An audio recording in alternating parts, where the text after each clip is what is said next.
Shalom para todos, este es Joseph Ben Abraham y en mi video anterior hablaba acerca de qué es el judaísmo. En la continuación de este video, en esta segunda parte, voy a profundizar un poco más en términos de el carácter, de la mentalidad, la percepción judía de Dios y de las Escrituras. Como decía o enseñaba en mi conferencia anterior, el padre de todos los judíos fue aquel hombre de bendita memoria cuyo nombre fue Abraham, de Ur de los Caldeos, y Abraham fue el fundador por medio del proceso de la conversión del judaísmo e incorporó el ritual de la circuncisión, la creencia en un solo Dios soberano y creador de todas las cosas, y la existencia de un pacto por medio del cual Dios recompensa a aquellos que le obedecen, aquellos que viven la vida que Abraham mismo modeló. Abraham mismo era una Torá viviente, un ejemplo, una instrucción a seguir. Otro aspecto muy importante de lo que el judaísmo hereda de nuestro padre Abraham es la idea de que Dios es un Dios racional, que podemos esperar de Dios justicia absoluta, podemos esperar de Dios una coherencia moral en sus acciones, y que Dios espera que aquellos que se acercan a Él, aquellos que buscan su amistad, tengan la confianza de poder cuestionar abiertamente el porqué de las cosas. ¿Por qué Dios manda a hacer esto o aquello? ¿Por qué Dios actúa de esta manera u otra? Y esto se da a entender por medio del relato de Sodoma y Gomorra. Según el relato escritural, estos tres ángeles, mensajeros de Dios, representantes de Dios, vienen a donde Abraham y llegan y le informan que van a destruir a Sodoma y Gomorra. Y Abraham, sabiendo que su sobrino Lot vive junto a su familia en Sodoma, cuestiona a Dios, confronta a Dios y le dice: Señor, tú eres el juez de toda la tierra. Tú que eres el juez, ¿no vas a hacer lo que es justo? ¿Cómo vas a castigar al perverso y al justo, de suerte que ambos corran la misma suerte? Y él pensaba que Lot no era, si bien no era perfecto, no era digno de recibir el mismo castigo del resto de los moradores de Sodoma.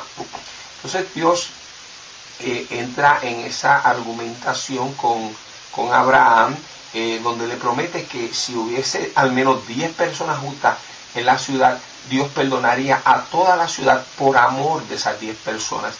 Y ese gesto de Abraham comenzó entre los judíos una característica que luego produjo como fruto la creación de la vasta literatura talmúdica y todo aquel un mundo en realidad de cuestionamiento, de argumentación, de deducciones que se hacen de todas y cada una de las palabras que están escritas en la Torá. Ayuda mucho a entender que el judaísmo se basa en la Torá, en los 5 libros de Moisés, pero también se incluye en ello lo que se conoce los Nevi'im, palabra hebrea que en español significa profetas, y los Ketubim o Kotebim, que son los escritos, salmos, proverbios y así sucesivamente. Las escrituras se escribieron en hebreo, y los judíos siempre hemos entendido que el hebreo es el idioma de Dios. Entendemos que los ángeles, cuando hablan un lenguaje, hablan entre sí, hablan hebreo, y como lenguaje divino que pretende representar la mente de un Dios infinito, fue muy sabio de parte de Dios utilizar un idioma donde las palabras no contenían vocales escritas. Es decir, si bien hay una cantidad fija de palabras o de letras que comprenden la Torá, el significado de esas palabras no tiene un límite preciso, y para complicar aún más las cosas, el hebreo no tiene, el lenguaje hebreo no tiene números separados de las letras, sino que las letras no solamente representan letras, pero también representan números. Así que se puede hacer análisis escritural y ver una palabra como un conjunto de números y teorizar o investigar qué representan esos números, como se puede ver una palabra que tiene, y esto es una realidad para casi toda palabra en hebreo, que tiene 3, 4, 5 significados, y muchos de esos significados simplemente no están definidos.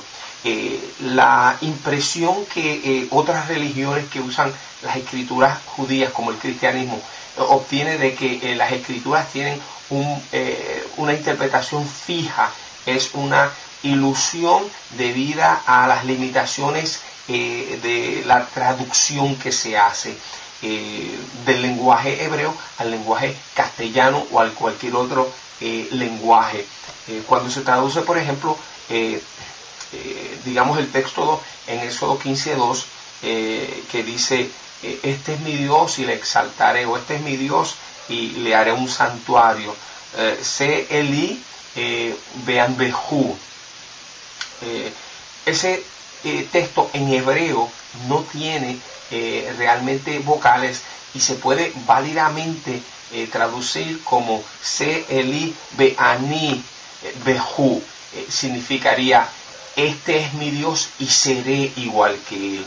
O sea que si unimos esos dos posibles significados, ambos válidos, tendríamos que interpretar ese verso como diciendo, este es mi Dios y lo exaltaré, este es mi Dios y seré igual que él. Tendríamos que entonces concluir que la manera de exaltar a Dios, la manera de hacerle un santuario a Dios, es siendo igual que él, siendo misericordioso, siendo justo, siendo clemente, siendo compasivo, y así sucesivamente. Ese cuestionamiento y esa indagación filosófica del significado de cada palabra en hebreo desde la perspectiva numerológica dio base a una cultura completa que en nuestros días la llamamos como un conjunto el judaísmo. Déjenme darles un ejemplo sencillo. La palabra hebrea para vino es yain, pero si se cuentan las letras de la palabra yain, tiene un valor numérico de 70. La palabra hebrea para misterio es sod, y el valor numérico de la palabra sod también es 70.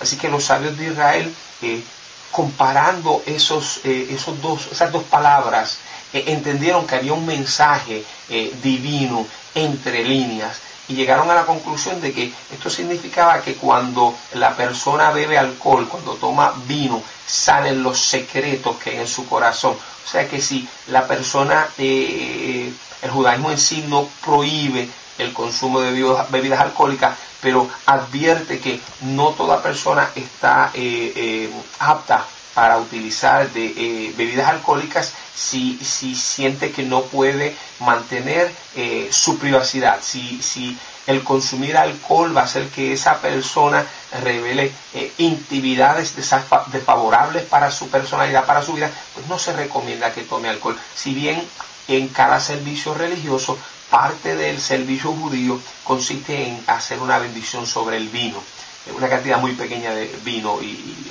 obviamente solamente desde el aspecto digamos ceremonial. Así que como pueden ver, parte de la psiquis judía es poder hacer cualquier tipo de pregunta. Una anécdota o un midrash en este respecto cuenta que cuando Moisés está con Dios en el monte Sinaí, Dios le dice, mira, desciende porque los israelitas se han corrompido, se han apartado. Entonces Moisés desciende lo más tranquilo, y cuando llega a la falda del monte y ve con sus propios ojos lo que estaba sucediendo, se llena de ira y las tablas de la ley se le caen y se rompen. Entonces los sabios entre los judíos cuestionaban, ¿por qué se enojó en ese momento? ¿Por qué no se enojó cuando Dios se lo dijo allá en el monte? Y decían, bueno, porque los judíos tenemos que cuestionarlo todo. Aun si Dios nos lo dice, lo cuestionamos. Hasta que no lo podamos corroborar por nosotros mismos, no lo aceptamos como un hecho. Hasta aquí esta parte, y en la próxima indagar un poquito más de la contribución que hicieron los profetas mayores y menores al judaísmo moderno. Shalom.